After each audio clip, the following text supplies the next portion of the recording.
আসসালামু আলাইকুম রহমতুল্লাহ ওবরাকাতু। আমরা সত্য ঘটনা অবলম্বনে দোয়া কবুলের গল্পগুলো আপনাদের সঙ্গে শেয়ার করে থাকি। আপনি আপনার দোয়া কবুলের গল্পটি আমাদের সঙ্গে শেয়ার করতে পারেন, আমাদের চ্যানেলে প্রচার করা হবে। আজকের এই দোয়া কবুলের গল্পটি একজন বোন আমাদেরকে ইমেইলের মাধ্যমে পাঠিয়েছেন, আর সেটা আমি আপনাদের সঙ্গে পড়ে শোনাবো ইনশাআল্লাহ। দোয়ার মাধ্যমে যে ভাগ্য পরিবর্তন হয়, এই দোয়াগুলোর গল্পটি তার বাস্তব প্রমাণ। এই দোয়া কবুলের গল্পটি খুব বড় নয়, ছোট্ট একটি দোয়া কবুলের গল্প, এবং এর মধ্যে আহামরি কিছু আমল আছে সেটাও কিন্তু নয়। এই দোয়া কবুলের গল্পের মধ্যে কিছু টেকনিক ব্যবহার করা হয়েছে, আর সেই টেকনিকগুলো যদি আপনি আপনার দোয়ার মধ্যে ব্যবহার করেন তাহলে আপনার দোয়া খুব দ্রুত কবুল হবে ইনশাআল্লাহ।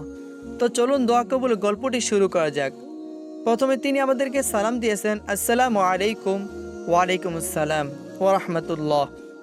তারপর তিনি লিখছেন, আলহামদুলিল্লাহ। প্রথমে জানিয়ে দিচ্ছি আল্লাহর দরবারে হাজারো শুকরিয়া, আমি আপনার ভিডিও নিয়মিত দেখি। আমি ল অফ অ্যাট্রাকশন ফলো করে কালকে থেকে চিন্তা করতেছিলাম আজকে আমার দোয়া কবুল হবে, এবং আমি আপনাকে ইমেল পাঠাবো ইনশাল্লাহ। ভাইয়া, আজকে আমার IELTS স্পিকিং এক্সাম ছিল। আমি স্পিকিংয়ে খুব দুর্বল হওয়ায় আল্লাহর কাছে সাহায্য প্রার্থনা করি এবং মনে মনে একটি নির্দিষ্ট বিষয় নিয়ে চিন্তা করি, যেন সেই বিষয় নিয়ে প্রশ্ন করে, তার জন্য দোয়া করি। আমি বাসায় থেকে পরীক্ষা কেন্দ্রে পৌঁছানো পর্যন্ত ভাবতে থাকি আমাকে একটি নির্দিষ্ট বিষয় জিজ্ঞাসা করা হবে, এবং আমি এই প্রশ্ন দেখে আলহামদুলিল্লাহ বলবো, এবং সাথে সাথে নবী সাল্লাল্লাহু আলাইহি সাল্লামের প্রতি দ্রুত পেশ করব। বিশ্বাস করেন ভাই, এই নির্দিষ্ট বিষয়ের প্রশ্ন আসছে, আমি যা যা কল্পনা করেছি সব হুবহুব মিলে গেছে। আমার অন্তর থেকে অটোমেটিক আলহামদুলিল্লাহ বাইর হয়ে গেছে। আমি অবাক হয়ে আল্লাহর প্রতি শুকরিয়া আদায় করেছি। আল্লাহর প্রতি অন্তর থেকে বিশ্বাস থাকলে সকল অসম্ভব সম্ভব হয়ে যায়। আমি দোয়া করি বাকি পরীক্ষাগুলো যেন ভালো হয় ইনশাল্লাহ। গুছিয়ে বলতে পারি নাই ভাইয়া, ভুল হলে ক্ষমা করবেন। এই দোয়া কবুলের গল্প এতটুকুই।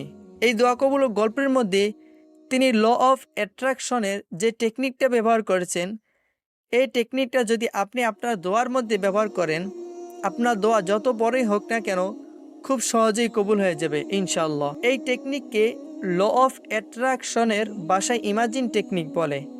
আপনি যে বিষয়ে দোয়া করছেন আপনাকে তেমনটাই ভাবতে হবে। ইনি কিন্তু তেমনটাই করেছেন। তিনি যে বিষয়ে দোয়া করেছেন তিনি তেমনটাই ভেবেছেন। আর আমরা যেটা করি, আমরা যে বিষয়ে দোয়া করি তার উল্টোটা ভাবি, মানে দোয়ার নেগেটিভ চিন্তা আমরা সবসময় করি, যার কারণে আমাদের দোয়াটা নেগেটিভভাবে কবুল হয়। আমরা যেটা চাই সেটা না পেয়ে আমরা যেটা চাই না আমরা সেটাই পাই। আপনি যখনই দোয়া করবেন সেই দোয়াটা যত বড়ই হোক না কেন, আপনি তার নেগেটিভটা কিন্তু চিন্তা না করে সবসময় পজিটিভটা ভাবার চেষ্টা করবেন। তাহলে দেখবেন ইনশাল্লাহ সেই দোয়াটা যত বড়ই হোক না কেন খুব সহজেই কবুল হয়ে যাবে।